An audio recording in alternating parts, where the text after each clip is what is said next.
What's up, nerds? So sorry this is so late, me doing this breakdown of my review and everything. I'm sorry I had to work doubles for a couple of days at work, so I didn't really have time. Hopefully you understand. If not, just suck it, okay? But this episode again was just like, I mean, like it was fine, but it wasn't anything special in my opinion. It's just kind of moving a little slowly, but it's still better than the first season. I'll tell you that first season sucked balls. But let me do this breakdown real quick and I'll tell you all my thoughts during and then like afterwards. All right, here we go. Loki, Mobius, and Hunter B-15 find and capture Hunter X5 in London, 1977, on the sacred timeline where he lives as a film actor, Brad Wolfe.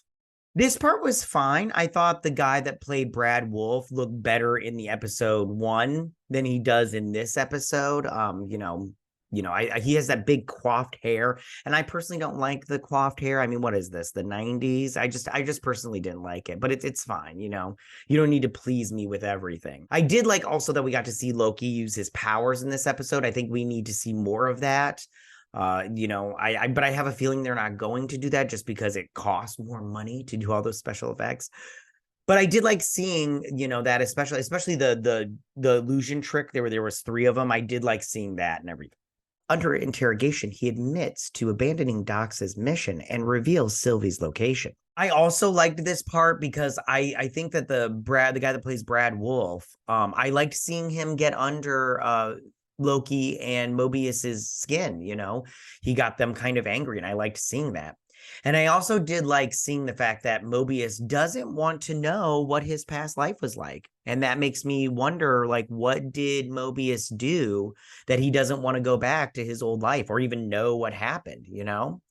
Also, I did like the box when he made that box come in and put him in like that little tight space. The Brad Wolfe guy, the guy that plays Brad Wolfe, is doing a good job. I mean, everybody acting wise, everybody's doing a good job. The group travel to Oklahoma and find her working for McDonald's. Loki tries to remind her of their last encounter in the TVA's future, but she refuses to involve herself with the organization. Again, I did like seeing this McDonald's. It was very cool. I wish they would make McDonald's like that these days. It's very nostalgic with that factor and everything. And I think it's super cool, but they won't because, McDonald's sucks and everything. Also, their food is terrible for you. It's so not good for you, but it's so good. It's so good. I didn't like seeing Sylvie. I'm sorry. I do not like this character. I think this character sucks. I didn't like her the first season. I don't like her right now. Her hair looks awful. She's just a complete asshole. I just don't like this character, like, in any way, shape, or form. Like, I just don't. Meanwhile, OB attempts to repair the loom to safely accommodate the branching timelines, but discovers he cannot access it without help from the missing Miss Minutes or He Who Remains, Zor. Again, it's always great to see KY Kwan, but there wasn't enough of him in this episode, but it was great to see him, and maybe we'll get more of him, in the next episode. After Wolf proclaims the group is in mortal danger, Sylvie enchants him, forcing him to reveal Dox's plan to simultaneously destroy the branching timelines. I did like seeing the Brad Wolfe guy saying constantly, like, hey, we need to get the hell out of here kind of thing. And while they were eating McDonald's and stuff, I think he had a shake because he was like, kind of like, whatever. I wonder what kind of shake, what shake he had. But I did like that. And I did like seeing Sylvie use her powers because I think we need to see more powers. But other than that, I don't like Sylvie. Loki, Mobius, and Sylvie capture Dox, but she has largely succeeded and most of her allies have escaped. Again, this action sequence was good, but it was so short. It was such a short action sequence, and there was at times where I felt there was so much going on that you're just like, you don't know where to put your eyes. And I don't think that that's a good way to film, because I think that you should want us to focus on one thing. But I did like seeing it, but I also was wondering if this storyline would have played out a little bit more, but they kind of tightened that real quick too. As TVA receptionist Casey tracks the rogue Ravonna Renslayer's tempad on one of the remaining branching timelines. Again, this part was fine, but I just don't like, they're gonna go get Renslayer now, and I'm all like, I really didn't like Renslayer from the first season, but we'll see what happens with this. Obviously, we're gonna see Kang, or whatever version of Kang it is in this next episode, I think. Sylvie returns to McDonald's with He Who Remains' time pad in her possession. And that was the end of the episode, with her just sitting on her truck with the McDonald's and her coworker getting picked up by his mom. But I personally, this episode, like I said, when I was done watching it, I didn't hate it. Which if you watch this channel, you know, if I hate something, I'm just going to tell you it sucked. But this episode did not suck.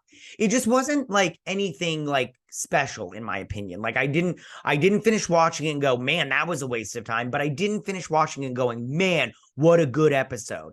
So it's kind of like just like maybe it's like the sacred timeline. It is just, you know, linear and everything. So, I mean, if that's the best we're going to get, then this season will suck. But this episode was just, it was fine. You know, like the last episode, you know, I was just like, okay, we started that storyline with Docs and her minions, and then we wrapped it up this episode. Okay, fine. But I just personally, I'm just like, you know, this show is very okay to me right now. It's just okay. I do want to see more KY Kwan. I think that he's great. I love seeing him. You know, I said it last episode, you know, I wish he hadn't gone away when he was younger, but maybe that was for the best, because now we get him now and he's just so great. But hopefully we see more of him. We'll see Miss Minutes next episode, I believe, and everything. Well, like I said before, we'll see a version of Kang, but yeah, this, you know, I mean, so far I'm not hating this show, this season. Which I hated the first season. I hated it so much. It was so stupid. But this season I'm not hating it, but we'll see. If it ends on a stupid note, then it doesn't matter if I liked or just thought these episodes were okay, because it was all a big waste of time. So, all right, you guys, tell me what you guys thought about this episode. Did you like it? Did you not like it? Did you eat McDonald's when you were watching it, or that key lime pie? I've never had key lime pie before. Maybe I'll try to go get some and try it. You know, I've never had it before. Is it good? Is key lime pie good? I think one of you told me it was not that great. I can't remember. And somebody, Fiona told me in the comment section one time that key lime pie is actually white, and that green stuff is they just make it green. And I'm all like, that's so weird. So weird. Why would you make it green? Like, why? Okay, tell me what you guys thought. Go ahead and leave all your comments in that section down below. If you like this video, go and hit that like button. You know, I won't mind. If you're new to my channel, please hit that subscribe button. I'd greatly appreciate it. And I'll see you guys on my next Loki breakdown and review. You guys have a good day. Bye.